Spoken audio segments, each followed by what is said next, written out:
the Umbrella Corporation.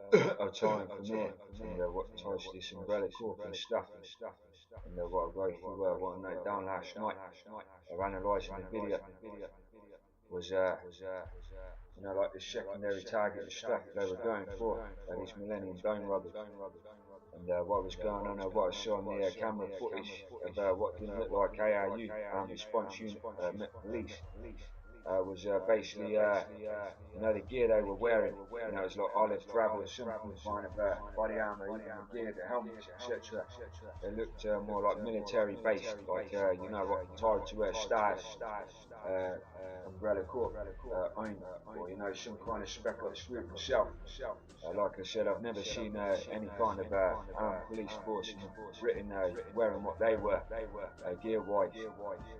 Like I said, first of all, that's what I noticed on the first part. Then what followed on from there was like what the robbers used, which looked like a diversion distraction technique with this JCB. And what followed on from there was, they would have known they were pro-robbers from what were profiled before of them, and how they went into the Millennium Dome with this big yellow JCB, and they breached the wall. It looked like too obvious. They knew they were putting themselves at risk without getting caught. And they, like I said, got tied to the DTI, where they said they were monitoring one of the robbers who was scoping up this bolt or this piece of glass where the diamond was. It was a bit weird how he knew that when they breached into there, they'd be seen on camera breaking. Even if they got through it fast, they knew they'd most likely be caught into the value of the diamond. And what tied on from what I saw was, like a picture on Google showing, this how they did it. And I noticed they used smoke grenades set off somewhere close to, where the breach point was, which is also close to, basically, where the ventilation shaft is, first of all, and where they set off the grenades, smoke grenades. It doesn't make sense where they threw them, which looks also close to the ventilation system, which is why it's diversion distraction. Now, if they were going to throw these smoke grenades, they would have done it. They were using them where the diamond was to mask the vision of the camera, and why the ventilation shaft of what I found from there leads underground, and most likely to the centre stage part of where underneath there will be this high elevated shaft what leads underground.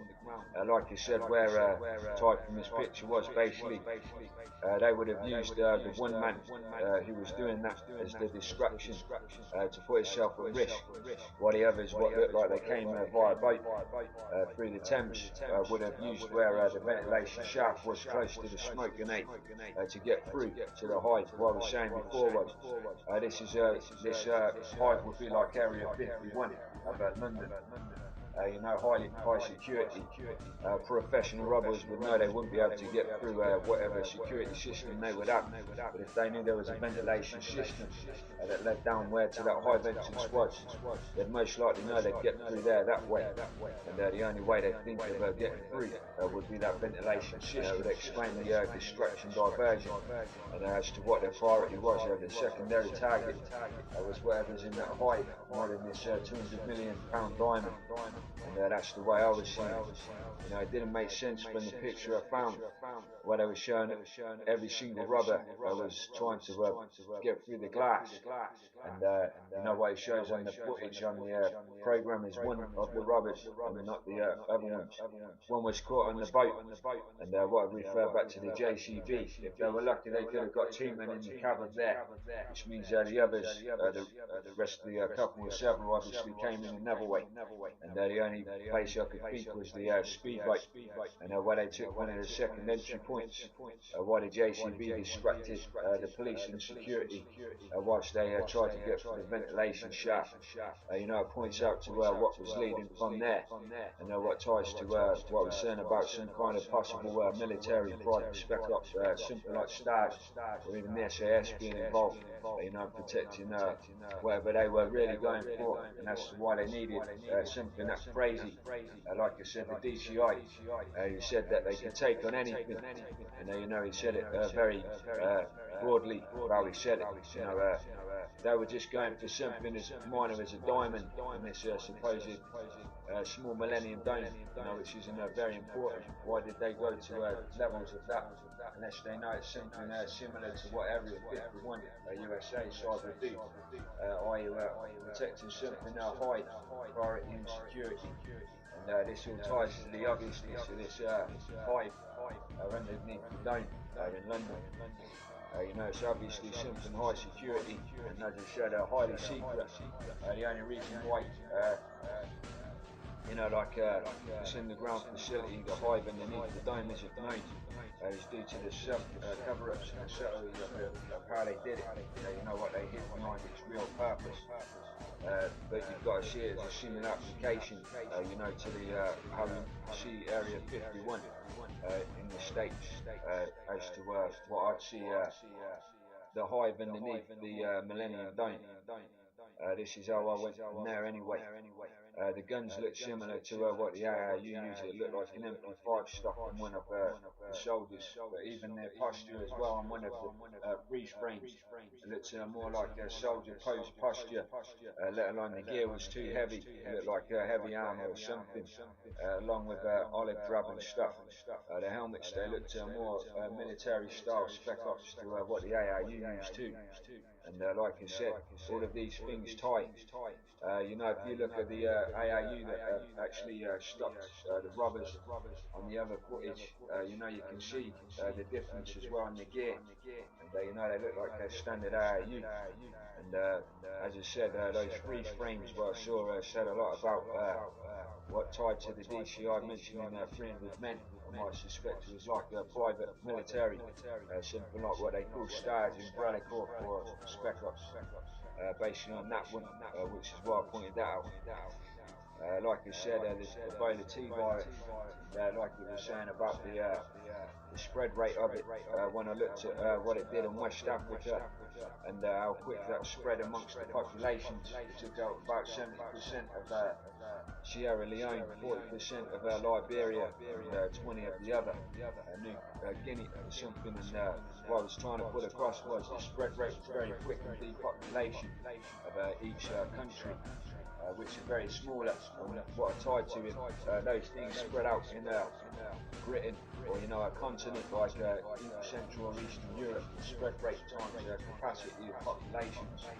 You know, if it wasn't a quarantine so quickly, you know, it'd be high, and it ties to what they call the T virus spread on the films of graphs of you know, Umbrella Corp, which is 740 million depopulation of most of the world, and it's very serious.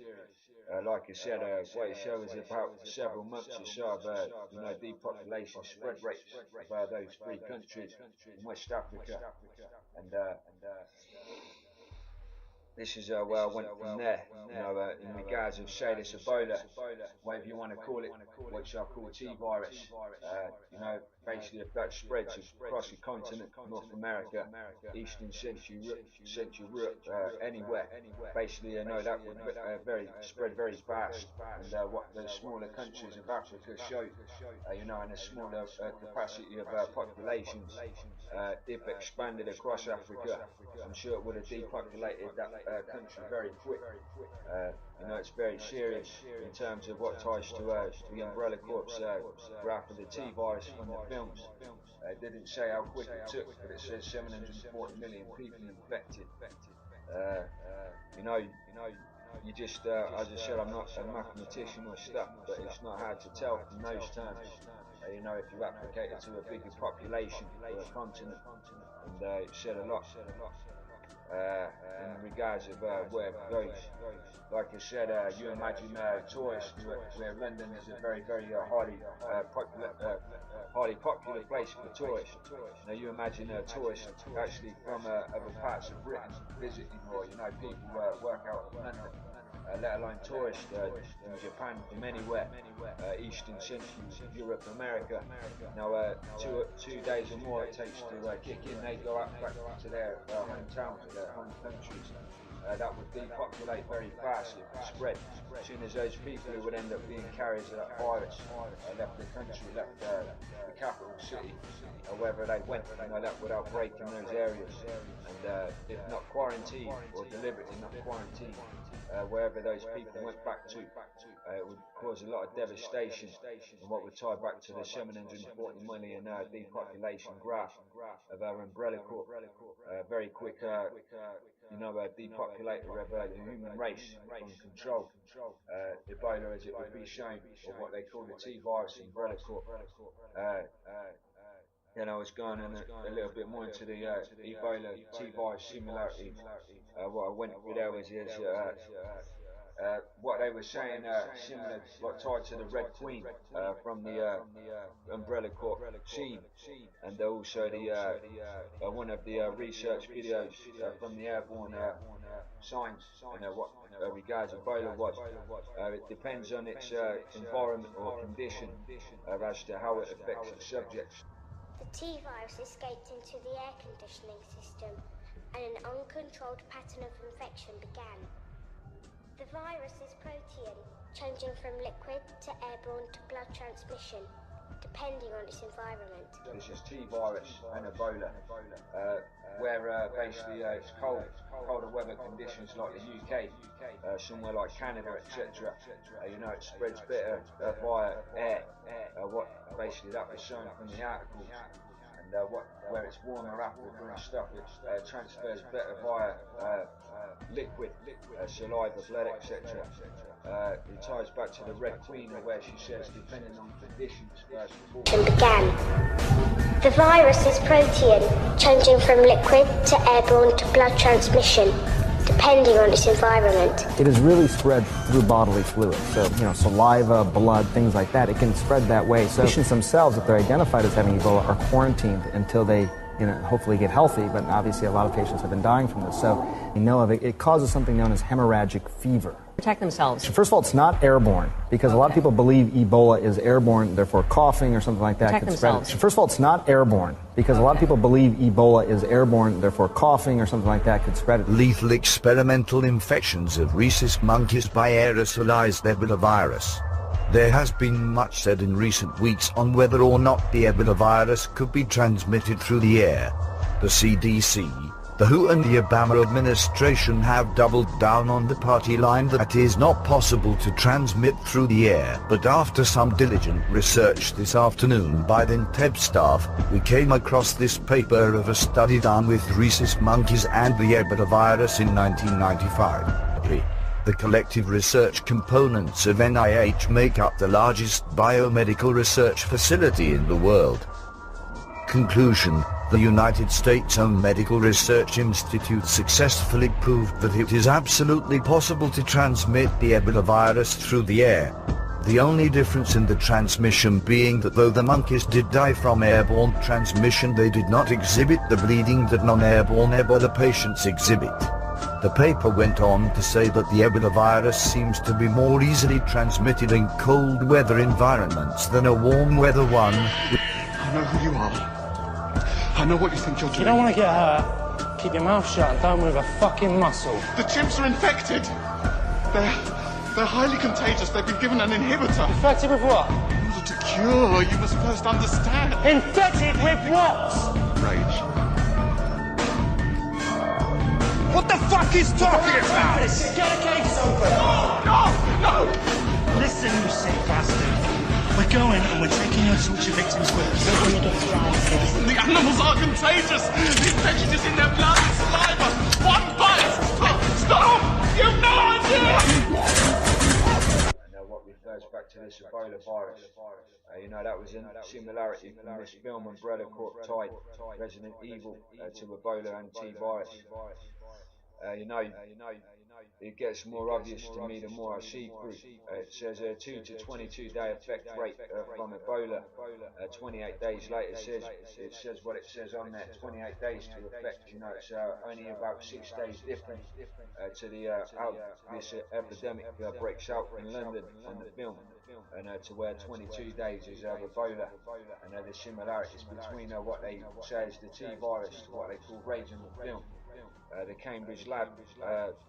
On 28 days later, the scientists are saying the monkeys carrying the virus sorry, my mind's fucked. But you know, basically what it's saying is it's via air, and it ties to this 1995 BBC article where they were testing, where they didn't say monkeys in cages or some kind of lab, but seeing if it was transferred via air. And this place is set in the Cambridge lab, quite close to where I live, where it was saying referring on the film about this raised virus, IT virus, Ebola, would spread. It's, you know, it's very weird coincidence about the ties to that. You know, it says Resident Evil says T-virus was found in plants in West Africa. On the Resident Evil wiki site, which I saw before, and where it shows where this Ebola broke out was in West Africa itself, which is called actually Ebola in the real news mainstream media. I mean, when I saw this is from a, you know, Capcom or whoever make the Resident Evil games, and what they put on their own official game storage site. And you know, they're saying it came from plants. It ties to mutation, and what some kind of mutational genetic mutation, what ties to you know, photosynthesis and stuff, and the research via plants, which led on to biological mutation, and where it ties to the T virus, where the Red Queen says it causes mutation. What about the T virus? The T virus was a major medical breakthrough. Even in death, the human body still remains active. Hair and fingernails continue to grow. New cells are produced, and the brain itself holds a small electrical charge that takes months to dissipate. And to those trace electrical impulses. But quite simply, it reanimates the body. And the ties to mutation, ties to plants from West Africa. West Africa ties to Ebola, ties to T-virus, T-virus mutation, mutation into the dead back to life. ABC have news sources showing people showing signs of life after being pronounced dead on the scene. These things, you know, they all tie together, and this is what I was tying together in regard to this, you know, this T-virus, Resident Evil Ebola, to be more thorough about it. Like you said, the area, what was discovered to say sea area alone, there's a USA embassy with a CIA lab placed there itself. Now, where these people died, they were shipped up in ambulances, but those ambulances had men in hazmat suits, and they were never said to be seen again. And, most likely they were shipped to this US embassy into this lab to be tested on for the after effects of what they call the T-virus, zombified people. Now, if you take away the perception from Resident Evil action films again, where your mind says it's too unrealistic, and imagining a realistic view, people actually just being affected with something as simple as what they call rage. And 28 days later, basically where they turn into people more like savages, like animals, and see that term without imagining, you know, zombies and stuff. You see the realistic side, and there's more advanced what shows beyond my genetic biological research, DNA, than you imagine. What followed on from there. Like you said, the mutation signs from the Red Queen, where she said the mutations tied to tDNA research, what I came across, which is tied to T cells, T-virus. T-virus was T cells which tied to what they said was Ebola. T cells tied to T-virus, Umbrella Corp, Resident Evil, something like the lymphatic glands and another adrenal glands or something were affected by Ebola. And they're the same as what they say on Resident Evil wiki site, another affected with T-virus, and what that does in there. Now they all connect. It's just how my mind was working as I typed these things down. It's like an analytical skill. Signs of victims showing life after being pronounced dead. ABC was the best one to show. You know, he's standing there, and you know, he's showing, even showing the man's arm twitching instead. He was when he was shipped off by ambulance hazmat suit. T-virus brings back dead back to life, zombified form 28 days later. They say infected with rage type symptoms, which also shows in World War Z. 28 days later, Ebola victims shipped off by ambulance by hazmat West Africa. Never seen again, most likely took to the CIA lab. Then what I led on from there was You know, it's Nostradamus. You know, I try not to go off track, which I believe was more of a false prophet inside of the Illuminati, and where he said, which have all became true so far from you know, until 9/11 and World War III, which is close. He also mentioned that the dead rise from the graves because there's no more room in hell, is what he said, and this could tie to what they say theoretically would be, you know, the Ebola virus, where, you know, it's basically dead people running around, you know, infected with rage. You know, that's what this Red Queen near enough mentioned. Those people died.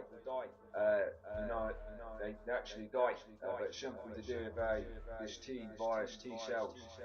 It's like they're it's hard to describe. She basically describes the electrical charge in the brain and other things that basically keep their bodies alive, but they're not in control of their conscience. They're basically like animalized, highly filled with rage, very fast results. You know, it sounds crazy, it sounds Hollywood and over the top, but it's more based on depopulation, and what depopulation tied to what was part of this New World Order agenda, world martial law. Depopulation of countries, and what many are tied to that 740 million umbrella corp are tied to trying to depopulate 740 million, probably more, of you know, the world, in regards to this what they call world domination, global agenda, world martial law, whatever you want to call it. Like I said, again, what ties to what I was saying before, West Africa, third world country, mostly, especially parts where people are testing on, and the World War Z, which shows similar zombies by people infected with rage, which is Palestine, where they were testing next door to Israel. To me, these times, you know, again, a third world country, easy to test on people, like I said, another third world country where it's easier to go. Like I said, what tied to back to which I remember before was America and UK were having scares of this Ebola virus, ending up over, you know, on those shores. It's more than coincidental, and like I said, not long after, around the time, this ISIS group was threatening to release gases of some kind on London Underground, and where London Underground were tied to this underground tube that ties from Umbrella Corp. It shows on the hide. You know, it's all based on what would be false flag ops, and whatever would come from there.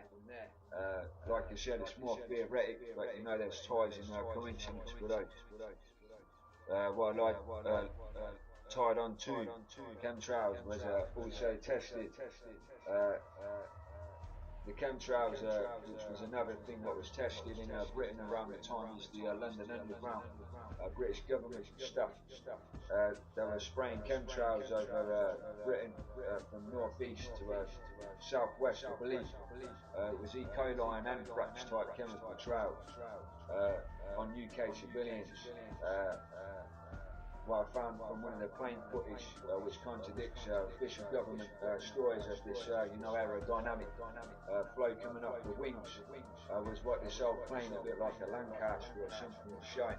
Now, it wasn't coming off the wingtips, it looks like it's coming in from in the rear tails and the top rear fin, where aerodynamically I wouldn't describe, you know, the aerodynamic effects of when the planes take off, or, you know, the coldness of the air, what the government's claim now in regards of government cover-ups of you know, chemtrail planes, and that plane told me a lot. You know, it's showing the same effects of what those chemtrails planes do, where they would either claim their contrails from the engines, or second of all, you know, it was coming from the wingtips, which is aerosol spray of chemicals, they say is an aerodynamic effect.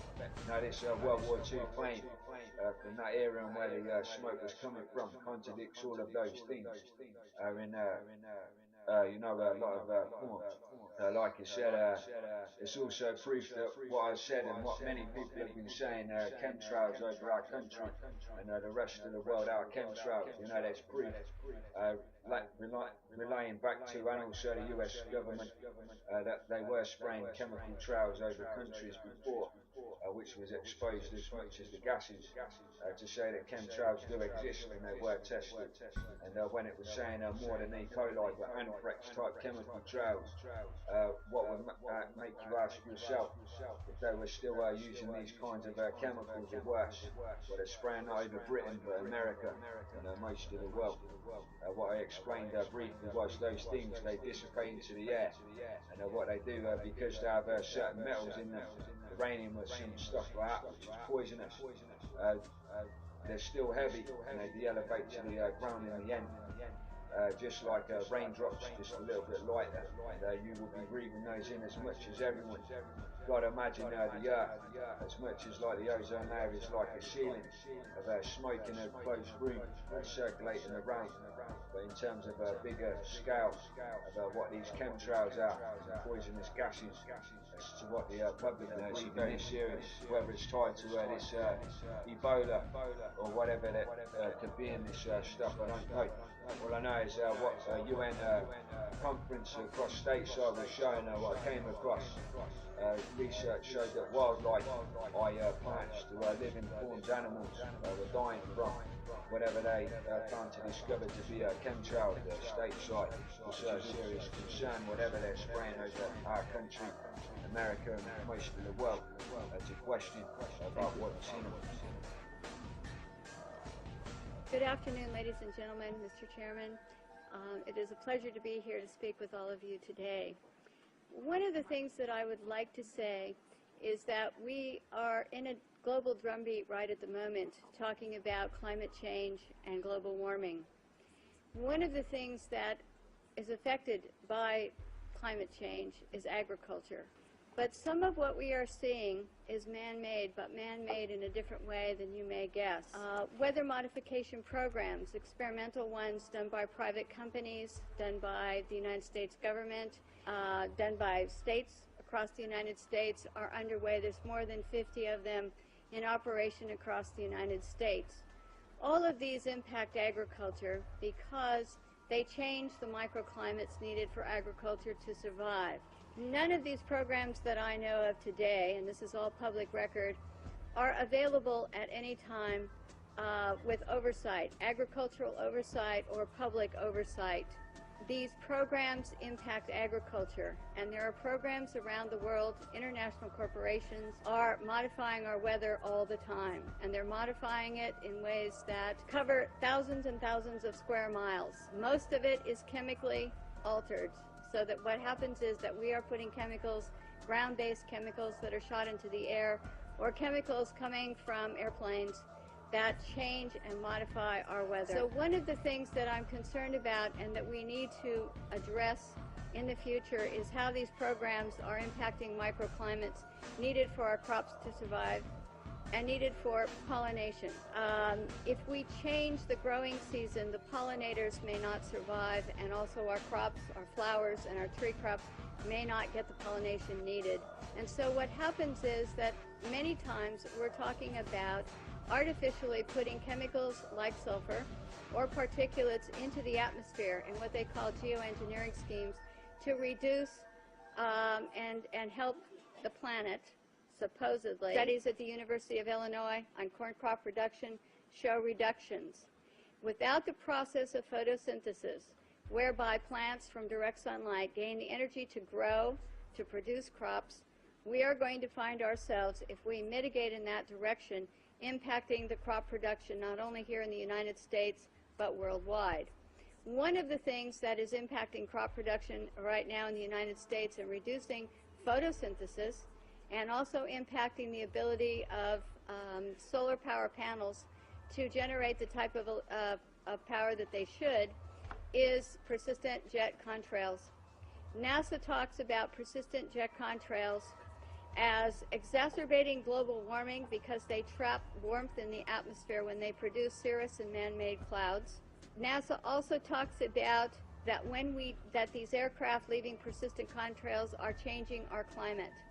And when they change our climate to the degree that one jet can leave a persistent jet contrail, which will spread across our skies from what this picture up here on my left on the screen looks like, which is a trail left by a jet, that trail can expand to 4,000 kilometers and lasts for 20 hours.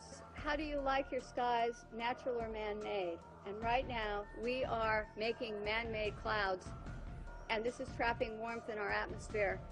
This is our skies, and I want you to know that what you're seeing now, a lot of times many scientists know, especially at NASA and in other areas, that the skies that we're seeing are not normal cloud formations.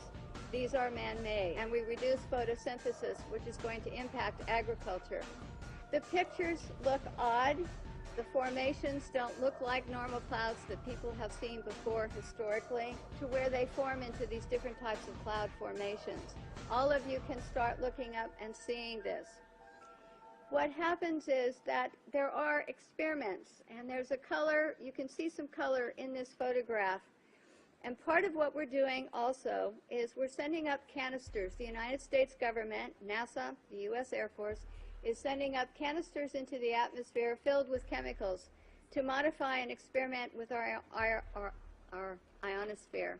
The type of chemicals they are using are aluminum, barium, strontium, and these canisters are sent up on rockets, and what they do is they superheat the canisters to create experiments in our atmosphere. But there's beginning to be more and more seen across the United States and elsewhere where aluminum, trimethyl aluminum experiments to make clouds are beginning to impact us. The reason I am concerned for agriculture is that none of these experiments have any public oversight nor agricultural oversight. Our drinking water is impacted because the chemicals are now beginning to show up in our drinking water. In California, the State Department of Health drinking water tests were examined between 1970 and this year, and we found unusual spiking in barium, aluminum, strontium, magnesium, calcium, manganese, and all of these spiked at the same time in various drinking water supplies across the state of California and also in Arizona. So what's happening with these atmospheric tests is that aluminum, as one example, gets into, with increased pollution and acid rain, gets into the root systems of our crop trees and our trees, and it looks like the trees are dying of drought, but they're not. What happens is that the root systems can no longer absorb the water and the nutrients needed to survive because they cannot absorb enough water because aluminum is going into their root systems. Also, molds, mildew, and fungus from warmer temperatures produced by persistent jet contrails are also allowing pests and molds to proliferate, also impacting tree health and crop health. It is important to note, have a white haze to them. When crossing the United States 2 days ago, we saw this man-made produced haze all the way across the United States. There were a few real clouds. We saw the persistent jet contrails from the jet windows, and the skies in the white haze looked a lot like this. So one of the things that we need to really look at is that jet fuel emissions contaminate our air, much as automobile exhaust. They know from scientific studies back in the 1970s that they deplete beneficial ozone in the atmosphere by releasing nitric acid.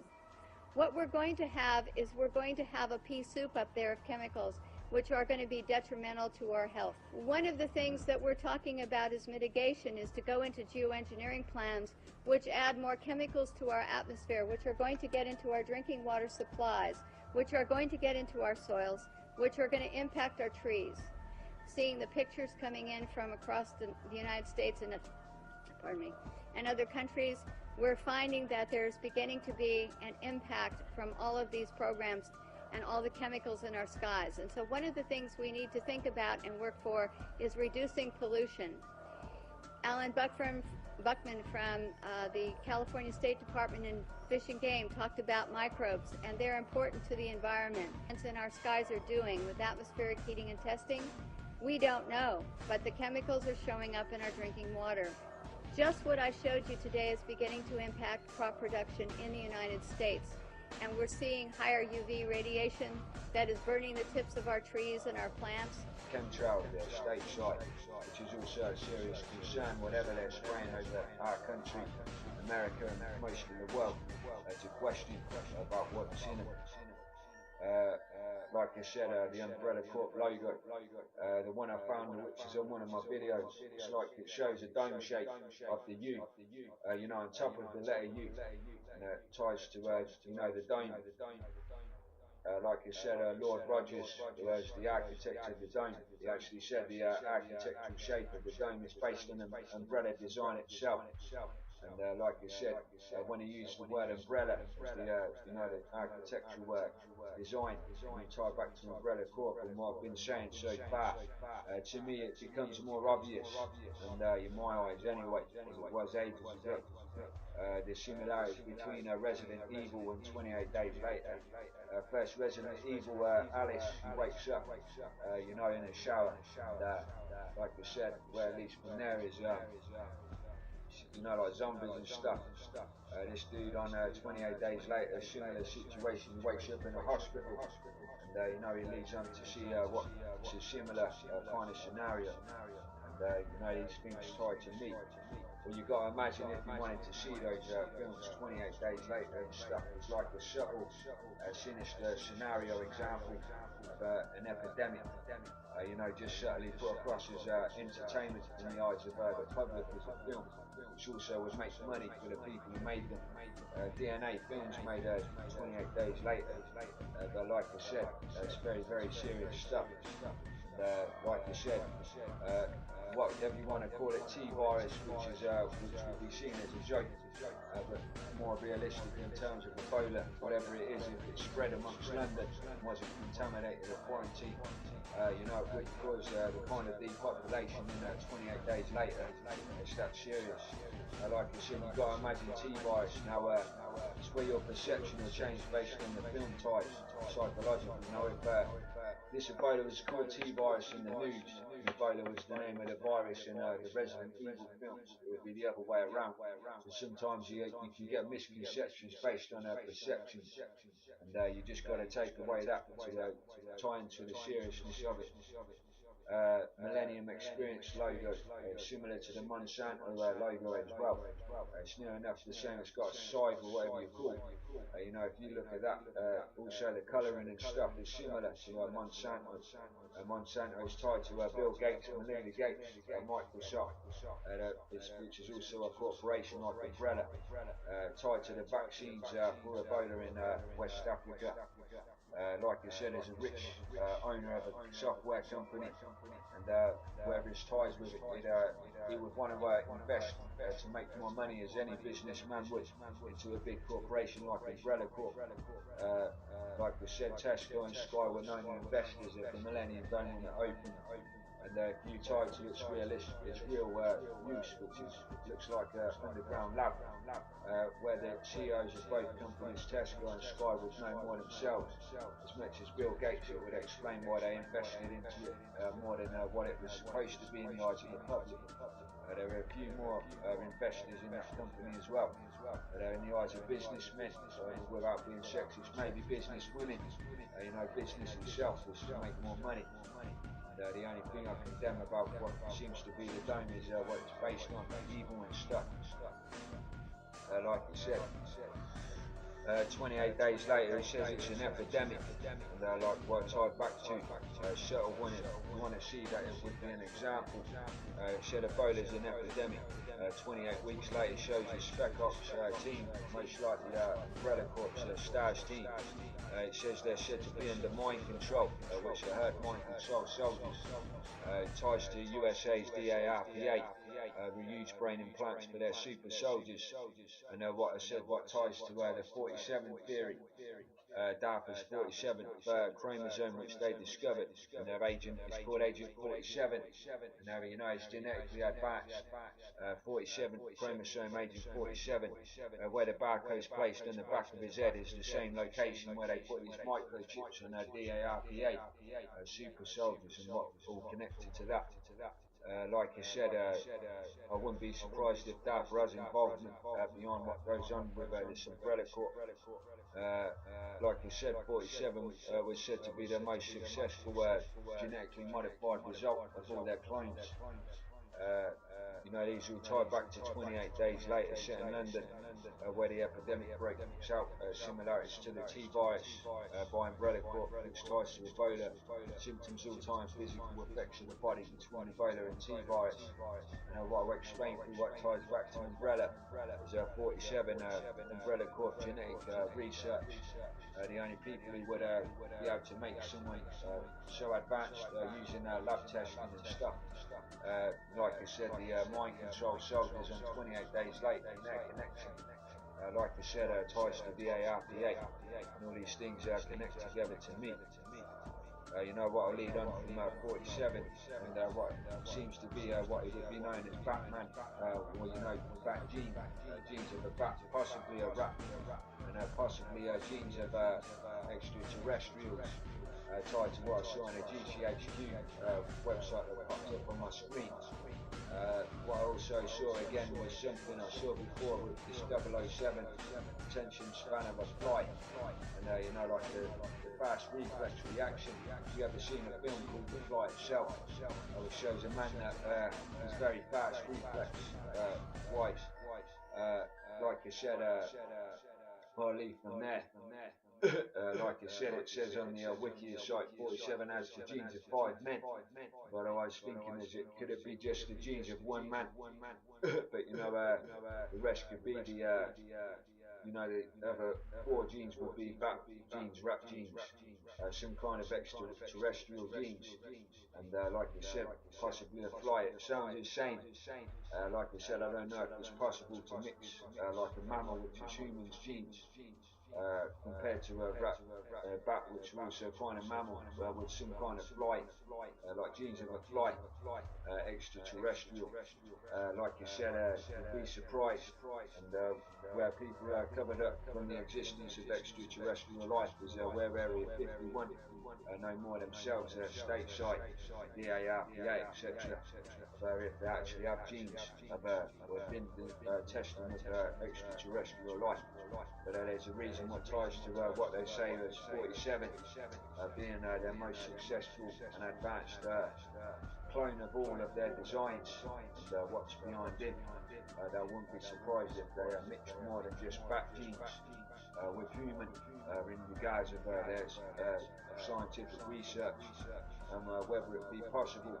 All I know is that fast reflex come from something very fast genetically to have reflexes, like I said, what would be an attention span of a housefly. See how quick they react. You know, if you ever try to squat them or hit them with your hand. Like I said, it all ties back to what we're saying in regards to the ARPA, the 47 connection with Umbrella Corp, where they'd only have the you know, the resources and the expertise to make someone highly advanced in regards to genetic wise, what's behind them. Like I said, we'll follow on from there. I just wanted to go a little bit further through that one. You know what it says on the film, like you said, a 9 out of 10 production said to be in every person's home from the 21st century when Umbrella started, and where everyone knows the Umbrella, the Millennium Dome, you know, that started in the Millennium 2001, and you know, this is where it ties to what Resident Evil says, 21st century in the start. Like you said, you know, it's known to be on the films as the biggest pharma company in the world, regarding why 9 out of 10 products of in people's homes. You know, all these things tie together. It's like connecting dots. Like we said, which is weird if you see the aspect of this hide in London.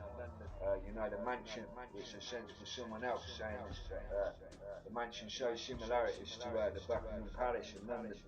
And what it shows is, said if applicated to London, and that's the Millennium Dome, which it also says the Queen's Room, although you know it says it's the Red Queen, which is a hologram, you know, where on the film it shows, and which is a representation of the owner's daughter or something, is what they say in the films. London Underground, it says it has ventilation shafts which lead to the ground, for easy breathing, which they would do, you know, for the platforms of where people on them live, well, you know, walk and stuff. Where I said where the high shows went, the Greenwich line, and the tower also has a ventilation shaft, Like you said, where it ties back to, where they're showing on the Millennium Dome. They're not saying there's anything under the ground. And they're saying, it's, on the articles, it's just so people can breathe easier inside the dome, but there's no mention of things being underground or underneath it.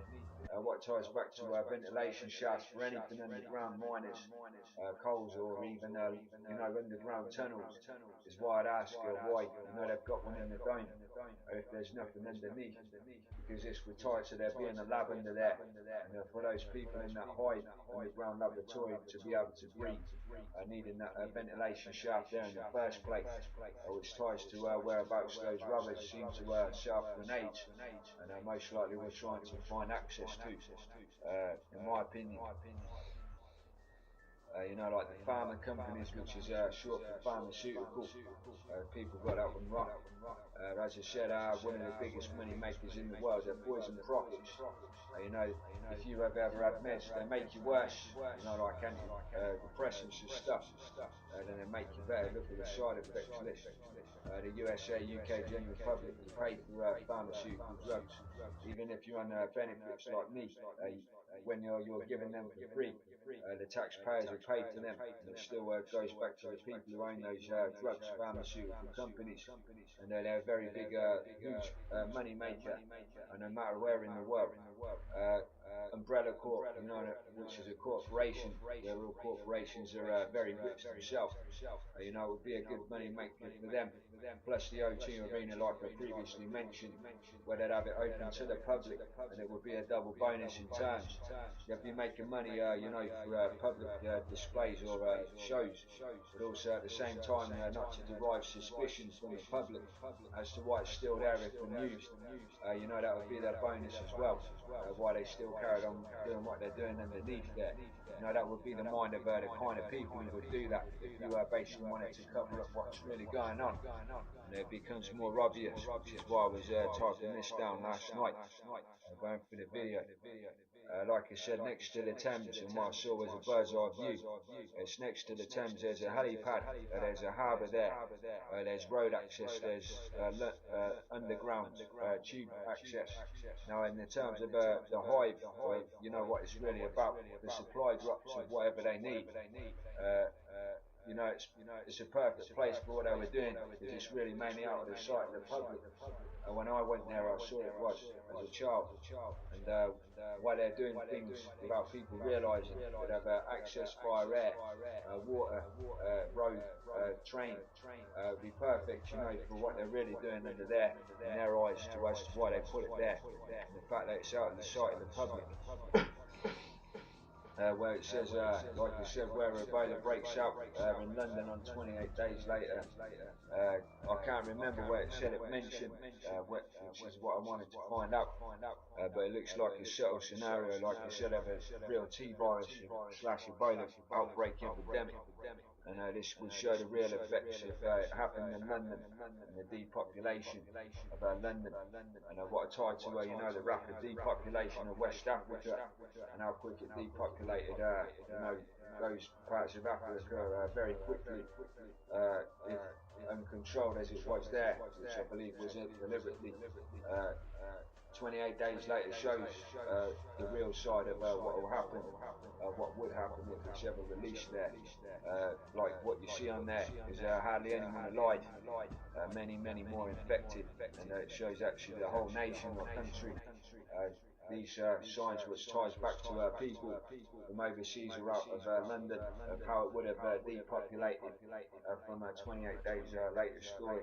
Now you see them leave London, and you see them go other places which are depopulated, and this is what I tie back to, if this was this T-virus / Ebola, basically that would be the scenario.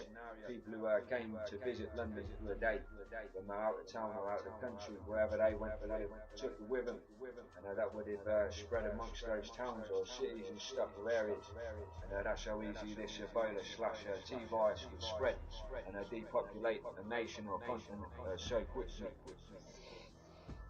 what ties to the Red Cross, and this was interesting to me. Like I said, the ties were, Red Cross before Ebola was said to break out. The reports were saying that Red Cross were there, and then all of a sudden this Ebola had broken out not long after they'd gone to West Africa to give some kind of vaccines or treatment to civilians there. More than coincidental when the ties of the Red Cross being in Malta, Maltese originated Maltese Cross, Umbrella Corp, Maltese Cross tied to the English flag England, London. And like I said, these things can become more obvious in my opinion, but like I said, that's what I see. West Africa, like I said, the plant which was led on to from the Resident Evil site to turn it was like a progenitor virus or something that turned out to be the T virus through later research.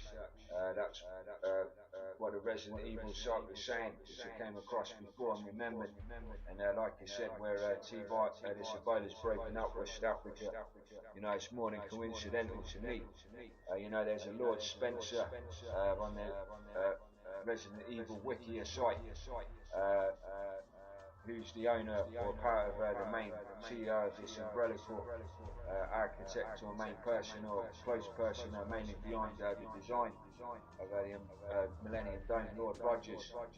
Both lords, when you tie these things together with Umbrella Corp, Resident Evil to the Millennium Dome, and the coincidences, it's a bit weird to me. Like I said, Dr. Cameron on there, and where there was a CIA's Dr. Ewan Cameron in MK Ultra's project tied to the Nazis, Project Paperclip. Like I said, where it said Dr. Ewan Cameron's CIA died in '66, and around '67 on Resident Evil's Wiki site was where this T virus led on from its production, and this was a year after what the Resident Evil show fictional site says T virus went on from. Ties to Dr. Cameron on the same site, ties to a Dr. Ewan Cameron, real person from the CIA, who died a year before this site states where T virus took its path from. And we've got a Dr. Cameron there tied to, we've got a Lord Spencer, Lord Rogers tied to both the Resident Evil Millennium Dome. Like I said, these things become more obvious or question derive suspicion behind everything if you're still too skeptical, and if you don't see that, I don't have hope for you. Like I said, there's lots of things that tie to that one. Like there's similarities, there's more to it as well. Like if you analyse and compare and connect the dots, like the diamond connections, Umbrella Corp, T virus, Ebola virus and stuff. 28 days later, made in 2001, the same year as the Millennium Dome was actually open to the public. BBC article where it showed Ebola test 1995, somewhere between the monkeys of Ebola virus detected as airborne. 28 days later, Cambridge lab showing what they were showing that this rage / T virus / Ebola is airborne. BBC article which said between monkeys, 28 days later shows monkeys in cages in some kind of Ream lab. Sir Robert McAlpine, known to be on the construction of the dome, and what a tiling coincidence, which is this town. We have that company there, and like we said, a pavilion in my local pleasure park, which has the Maltese / Umbrella Corp logo on its base. Kind of freaked me out, but you never know, what's going on in this place. Like I said, and that's basically what I tried to briefly put in a summary all together. But like I said, all these things they tie in comparison and similarities to Resident Evil's Wiki site, the T virus, and to the real scenario. Or what we see in the real life is in real terms Umbrella Corp, which is Millennium Dome, T virus, which is Ebola. All these things that connect 28 days later, which I would call a subtle scenario of Ebola / T virus outbreak in London of an epidemic. And like I said, very, very serious. What I was trying to refer back to last night was where those what they call viruses, AIDS that ended up breaking out over in the UK and the USA, and where people were affected by it. Like I said, that was discovered to be US patent, US government owned. And like I said, patents say a lot in regards of what MK Ultra did. That was therefore known to be man-made. We'll tie back to, I don't know if AIDS did break out in West Africa, but if so, it point out the more obvious ties to West Africa, Ebola, and being man-made CIA lab there, where they end up in first world countries, pharmaceutical companies which make profit from the drugs. Now, if you wanted to make a problem reaction, false flag up, start in regards of a virus for financial gain. In the eyes of this umbrella corp, what they would do is for financial gain, they would break this as what they would have done with AIDS into those first world countries, then offered some kind of medical treatment from the pharmaceutical wine company to say this cures AIDS, same as cancer. This will make profits for them, and that would be the eyes of a businessman who works in evil. Would work very well. It's the reason why they made it outbreak in USA, UK, and other countries which tied to being man-made, AIDS, HIV.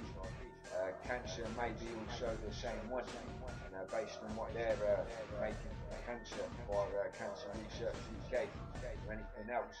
It tells me a lot if based on another man-made illness, cancer itself, even worse than AIDS, and what Ebola would do too, although it seems very more serious and where it seems it would depopulate.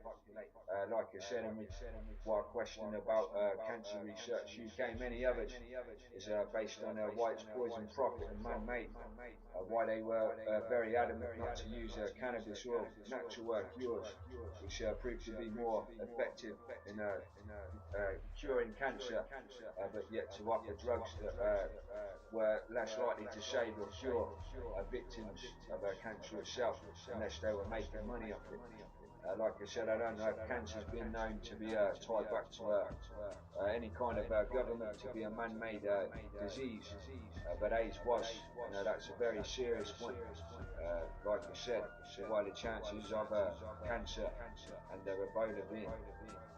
And if it's ever to discover that this AIDS ties back to where it broke out in Africa, it was West Africa, it would tie back to where it's US patented, government-owned man-made, to this embassy and its CIA lab in West Africa, to say that Ebola most likely is as well. But the seriousness level of what it can do, if it ties to what those films do, is worse than cancer and AIDS in terms of what those films show. And like I said, it's just about connecting the dots.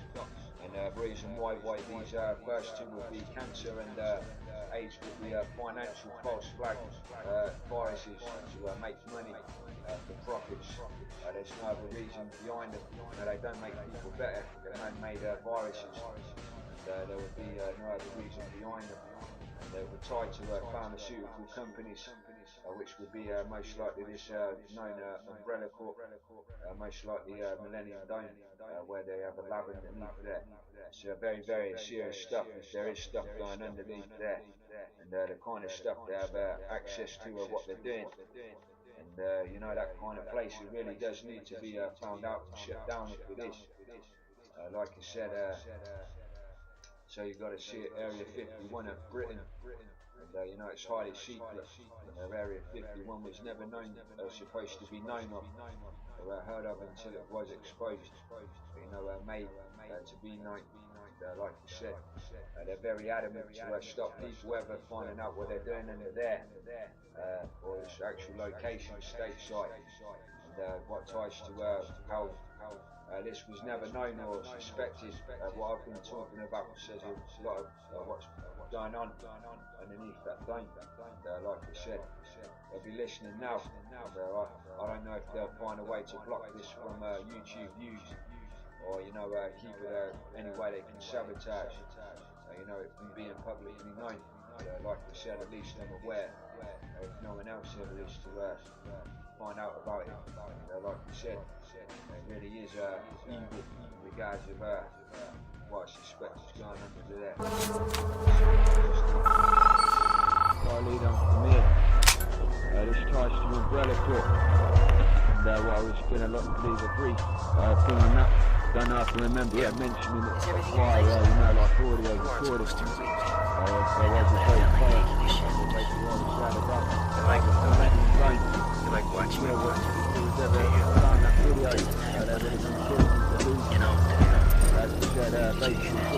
Yeah, what? Are you sure this nice? Yeah, of course I do.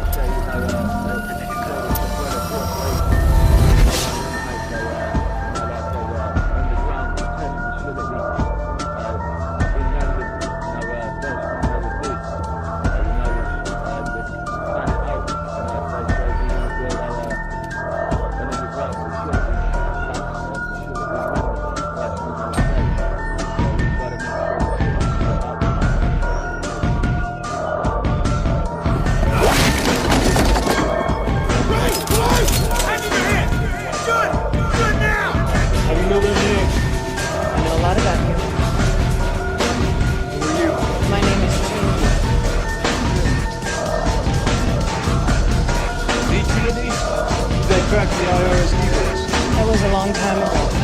Jeez. What? I just thought you were a guy. Most guys do. That was you on my computer. How did you do that?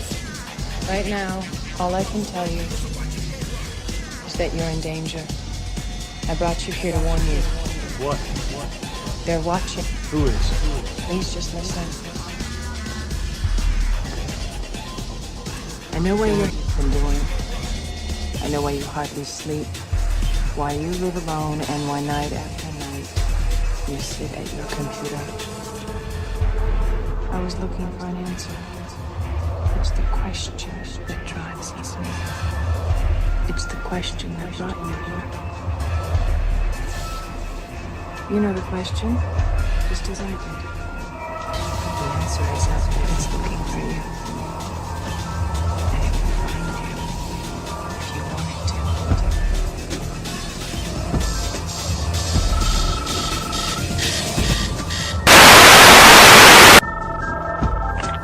I know you're out there. I can feel you now. I know that you're afraid. You're afraid of us. You're afraid of change. I don't know the future. I didn't come here to tell you how this is going to end. I came here to tell you how this is going to end. I'm going to hang up this phone, and then I'm going to show these people what you don't want them to see. I'm going to show them the world without you.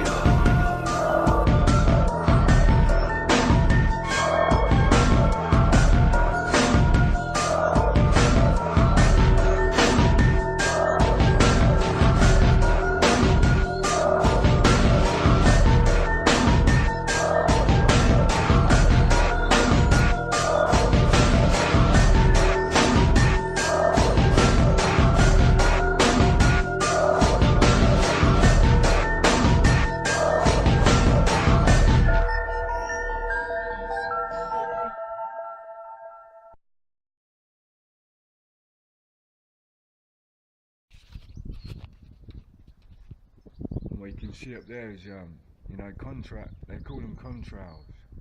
If you look, they're actually chemtrails.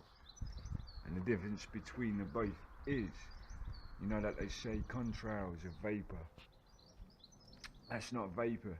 From a commercial jet, the vapor would dissipate quickly, and what's left in the air is what they call aerosol.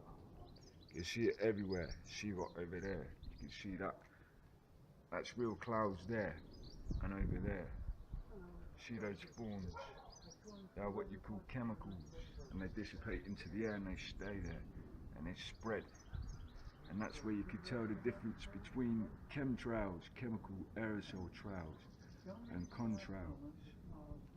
Stuff to do your research. And through media deception, cartoons, stuff like that, is what they brainwash into kids' minds, that these things are normal. But you will find out if you look. real clouds. Even the thin ones over there look small. And you look at these, you can see them, and that's where the difference lays. And I go into that further.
Perfect one there, look.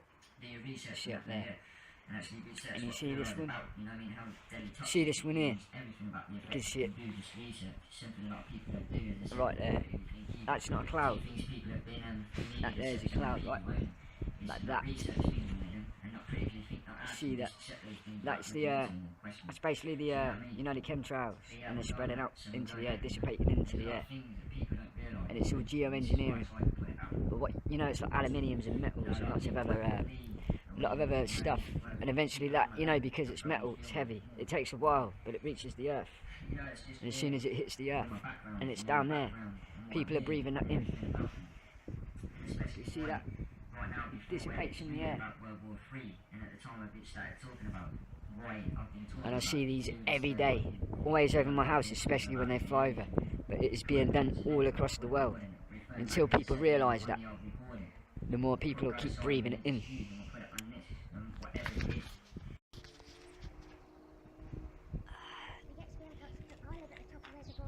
Okay. We get some lovely sunsets over that. We won't get one tonight. Well, that's cool. Well, as I've seen, look, there's a lot of them in the sky. They're called chemtrails. You can see them everywhere. This is what I see over there. And you see that one up there. That's basically dissipated into the atmosphere. And this is what happens to chemtrails. See over there? That is even worse. What you're seeing over there is what they do. As soon as they dissipate into the air, they spread. And it looks like a thin layer of smoke. It's alright, I'm a geologist. So you know, when you see these, basically that's not natural, you know. That is what you call chemtrails. And this is what they do. They spread into the air, geoengineering. You see it everywhere. You see it? And then we'll do a comparison. This is what you call normal clouds over there. See them? Normal clouds and natural. And they puff up and that, you know, they're like cotton balls and that.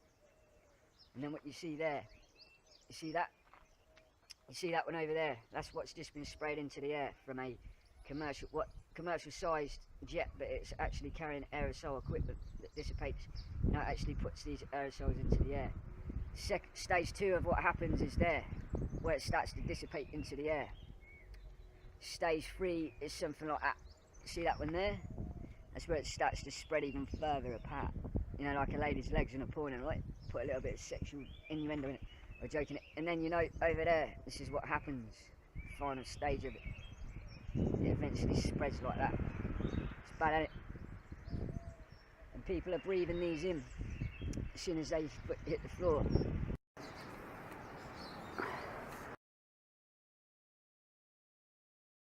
Okay folks, it's May the 21st.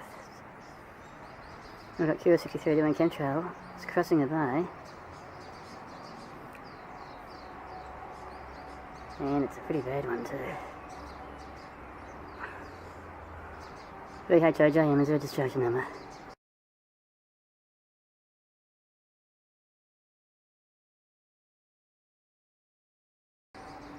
Just watch it closely.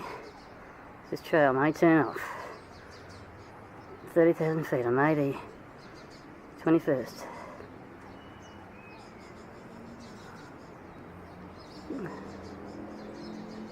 Corner's QS63.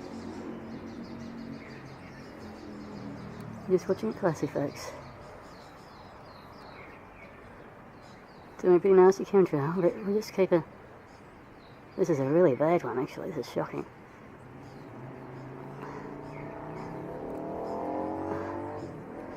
Just stay on it. It's a shocking trail.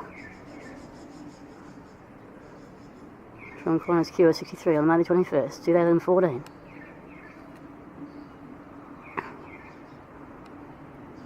This is a really bad one.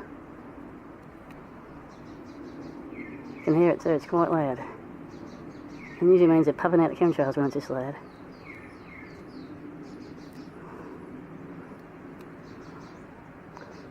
We should watch it for as long as we can.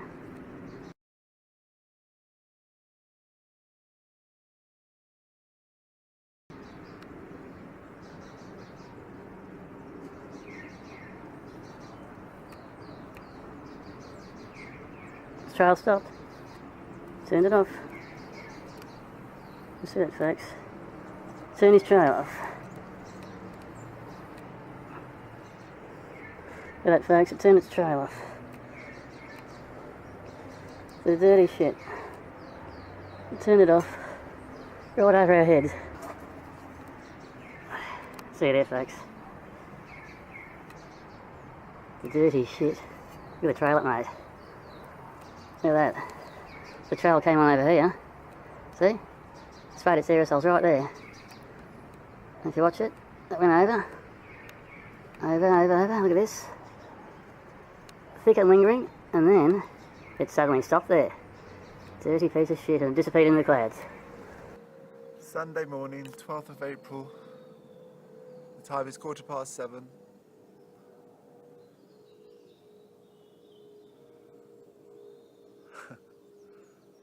What's going on?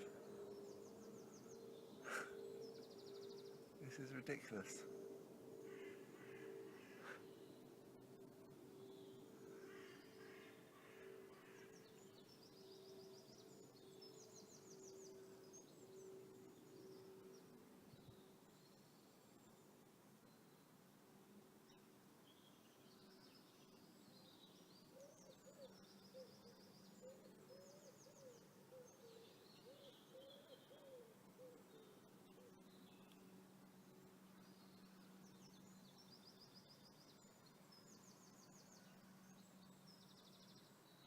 Like I said, it's Sunday morning.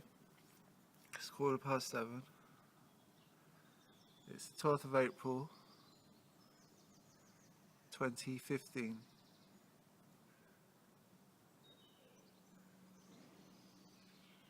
And aircrafts have been spraying the sky. And as you can see,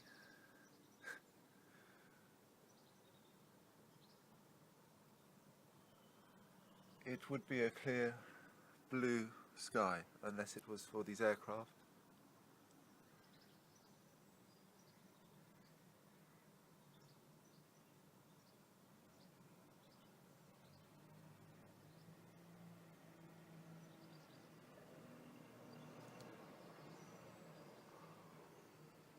the sky.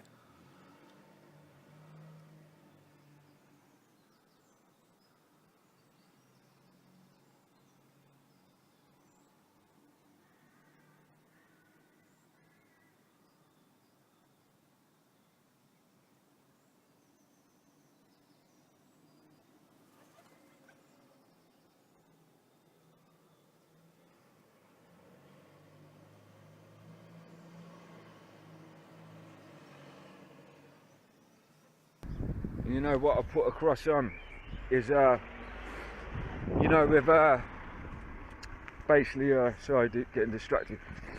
You know, basically with you know what they call contrails. If you look at contrails are vapor which comes up from the back of the jet engines, and they will not do that. And what you are led to believe is, you know, that, well, you can even look into that, the scientific explanation, and this is science. They should just dissipate into the air quickly. See, like those car exhaust fumes, you do that as an example. Car exhaust fumes, right? If you could go for the cold, into a cold condition, pardon me, go into a cold condition, anything icy, and it'll be emitting exhaust fumes. This car here, look.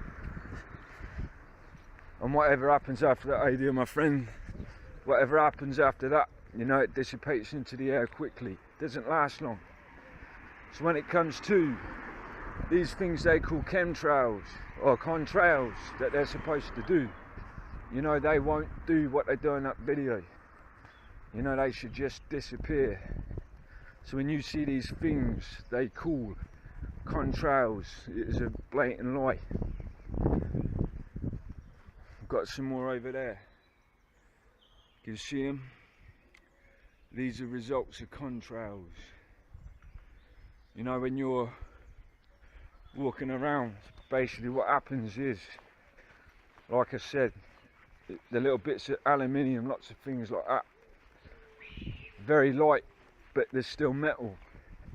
So eventually when they de-elevate from the sky, just like raindrops, anything like that, they reach ground level. People don't realise as they're breathing these in, going into their bodies. Look into the research of anything they do, trees, animals, anything, wildlife, and you will see the after effects. So, hold up, just bear with me a second. So never listen to the bullshit they tell you on all these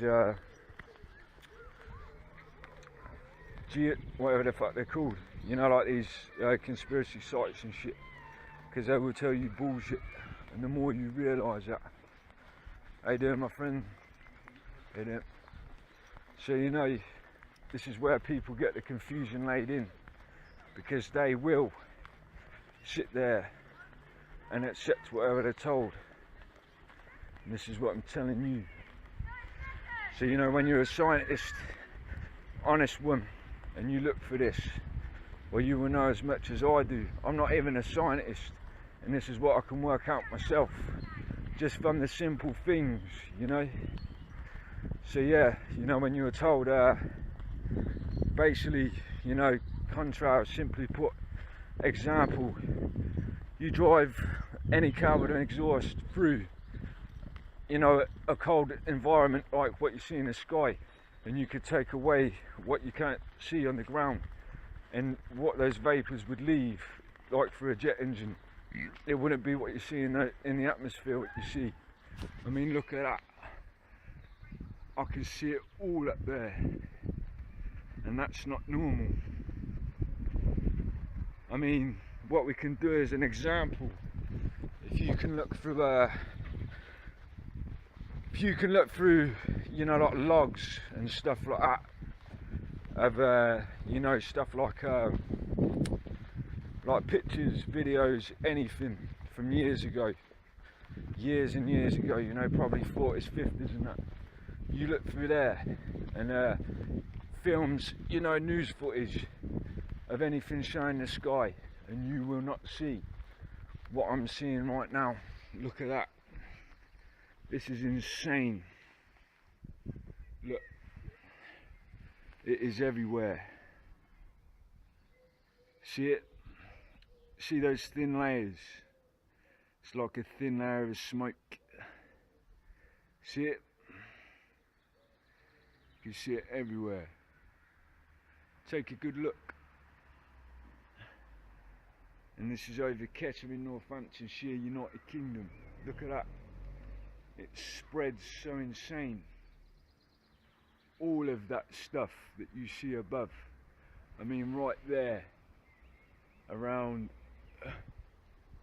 there, right above there is what I would call a recent chemtrail spray, right? It's been dissipated recently. And yeah, you know, these planes, they fly over every so often, over this town, anywhere, you know, over the world. And what eventually happens is what you see as the results. It's called weather manipulation. Something to do with, you know, I don't know the full point to it, but you know, it's weather manipulation, geoengineering. And there's results to that. To do with a lot of things. A lot of things. And until you look into that yourself, you will walk along being blind to what's going on. You know, I'm just walking around seeing if I can see anything different. You know, over there. See about that one there? That looks like a normal cloud. That looks natural. Over there, see that? That's chemtrails. Over there, chemtrails. Over there, normal cloud. Normal cloud. Over there, normal clouds. Over there. And there, that is not clouds. That is chemtrails. And this is why I'm trying to wake people up. Because you know, with me, I didn't even know about this stuff years ago as a child. I used to see this years ago, you know. And you know, I thought it was just planes, you know, whatever came from the engines. But, you know, along my path of research from other people, you know, I learned, you know, what I'm seeing. You know, from what scientists and that have said, you know, who ain't, you know, themselves as much, you know, that it's chemtrails. And it's scary stuff, because all I can compare it to is, you know, everyone who walks this earth, who breathes those in, they're like, you know, what you would call, it's like a giant gas chamber, you know, and people are just walking around the earth breathing in these deadly poisons. And you've got to ask yourself,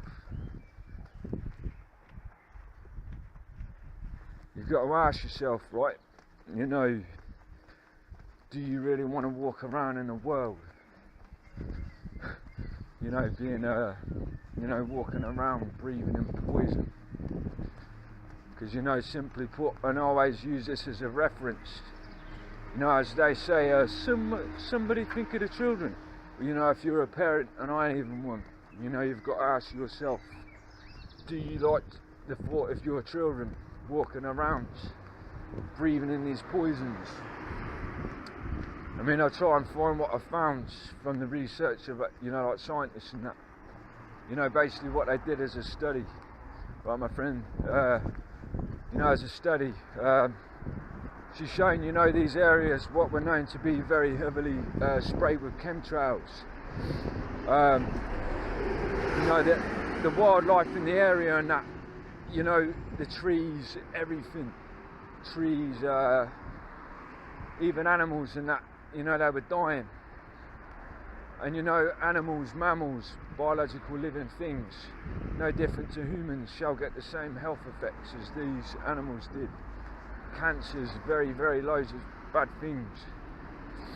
So what I will address to everyone out there is, you know, to think to yourself, if you really want to, you know, accept this, because you're being lied to by a lot of people, those people in power that say, you know, that these are contrails when they blatantly aren't. You know, there you can see it. That's another chemtrail, and that's just part of this dissipation of you know, poisonous chemicals that are being sprayed into the air. You know, until you realise that you shall walk blind, breathing in very, very bad stuff. It's really bad.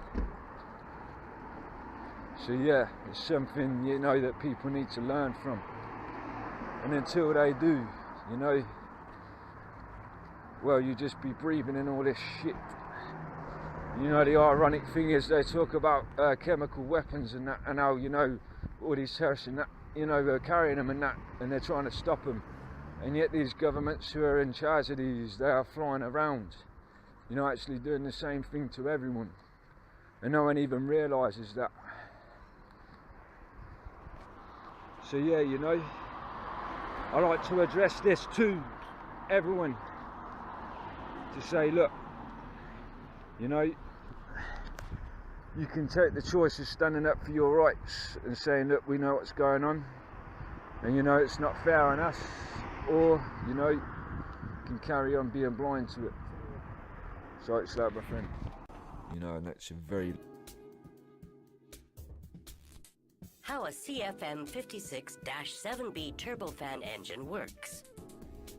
To make an aircraft move forwards, we need a pushing force or thrust, which we create by making the air accelerate between the front and the back of the engine.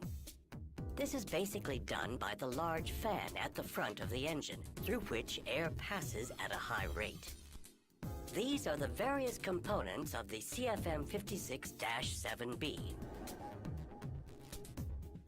The fan, which is a large diameter propeller. The low and high pressure compressors with 12 stages, which, step by step, increase the pressure of the air as it flows through them. The combustion chamber, in which jet fuel is mixed with air and burned. The high and low pressure turbines, in which the pressure of the hot gas is reduced as they drive the compressors and fan. There are 5 turbine stages, 1 high pressure and 4 low pressure. And finally, the exhaust assembly. The CFM 56-7B is a high bypass ratio engine. The primary flow passes through the combustor, while the secondary flow passes only through the fan. 80% of the engine airflow, accelerated by the fan, is directed into the bypass duct and provides 80% of the engine's thrusts. The primary flow passes in succession through the compressors, the combustor, and the turbines, before being ejected rearwards through the exhaust assembly. The air is compressed in the low and high pressure compressors, and its temperature can reach 450 degrees Celsius, after which it enters the combustor, where fuel is injected and ignited. Burning the mixture of fuel and air brings the temperature up to 1700 degrees Celsius. Finally, the accumulated energy is extracted in the 5 turbine stages, immediately after the combustion section. The pressure of the air drops as it passes through the turbines and makes them spin, and the turbines, whose shafts ride within one another concentrically, in turn drive the fan and the 2 compressors. The air is then expelled through the primary duct, joining the air from the fan stream. A turbofan is therefore a flow cycle engine. Air is compressed, then heated by burning fuel, after which it passes through the turbines, which drive the compressors and the fan.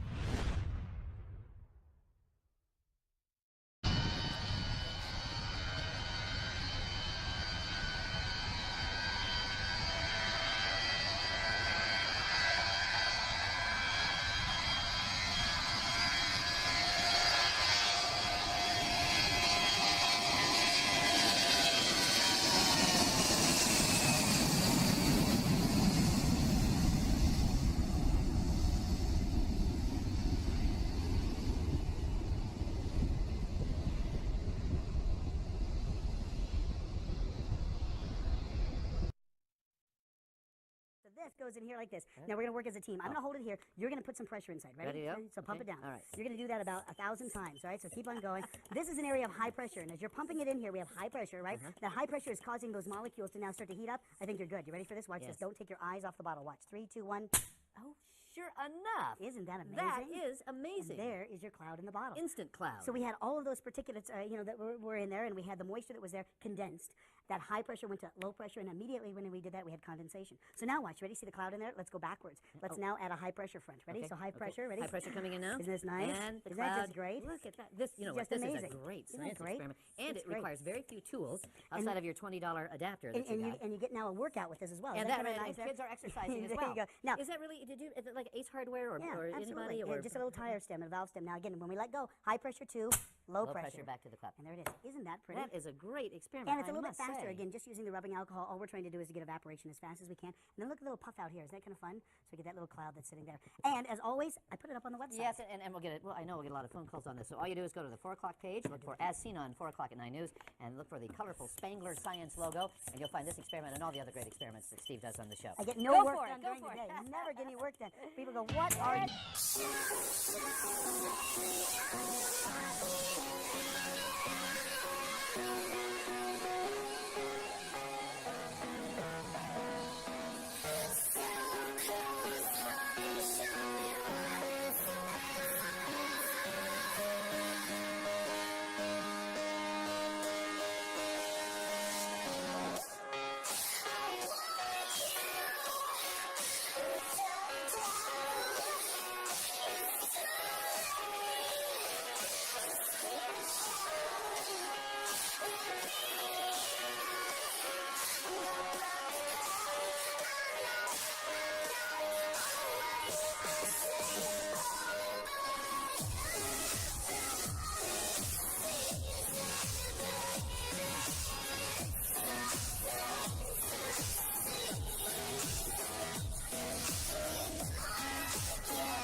This is pretty typical.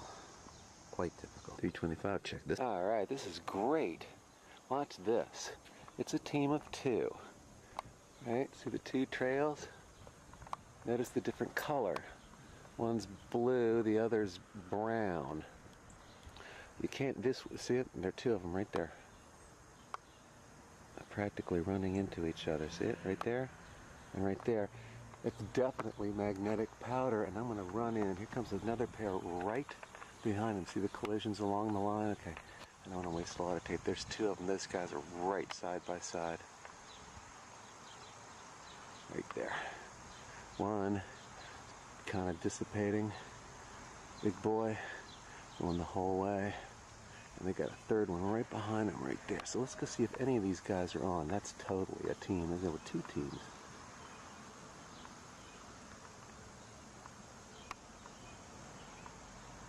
Two different types of trails. See, one left is the magnetic on the right side, that pair, and then the one right next to it, the different coloration, that's your cloud making material.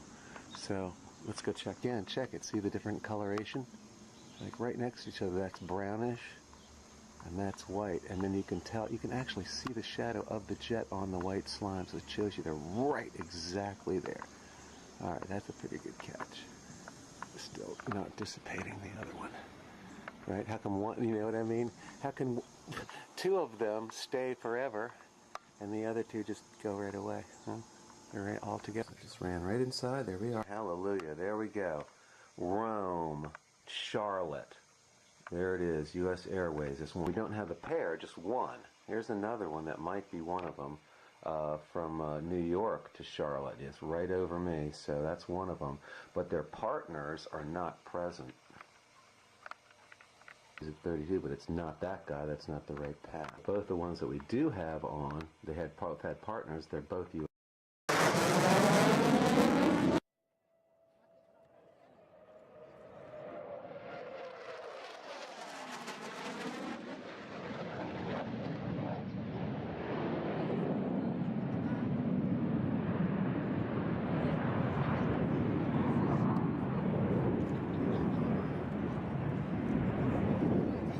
So our next speaker is Dr. Rosalind Peterson. She's the California president and co-founder of the Agriculture Defense Coalition, formed in 2006 to protect agricultural crop production from uncontrolled experimental weather modification programs.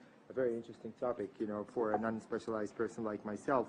But also very interesting in her CV that we have with you is also her extensive efforts to protect drinking water supplies from toxic chemical contamination in Martinez, California. That's a very interesting topic, of course, and I was actually wondering myself whether you can tackle whether the same experiments that you're holding in California could be extended to other world countries, particularly poor and developed countries like where we come from. Thank you. Thank you. Good afternoon, ladies and gentlemen, Mr. Chairman. It is a pleasure to be here to speak with you today.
you a video. We did an interview at Lakeland, I guess it was last year.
Pretty bad one too.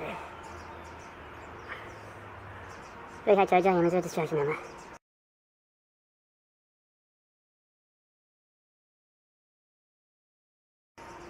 Just watch closely. This trail may turn off. 30,000 feet on May the 21st. Sunday morning, 12th of April. The time is 7:15.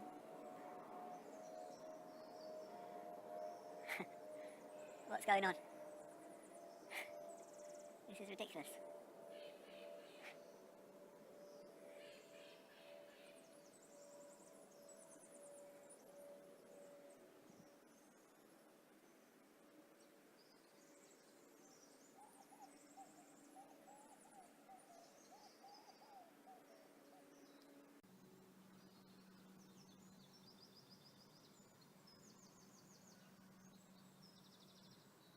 Like I said, it's Sunday morning. It's 7:15. It's the 12th of April, 2015. Let me give you one piece of advice. Be honest. He knows more than you can imagine. Mind sciences, or the study of human behavior in relation to the mind, is the newest of all the arts. It's less than 100 years old.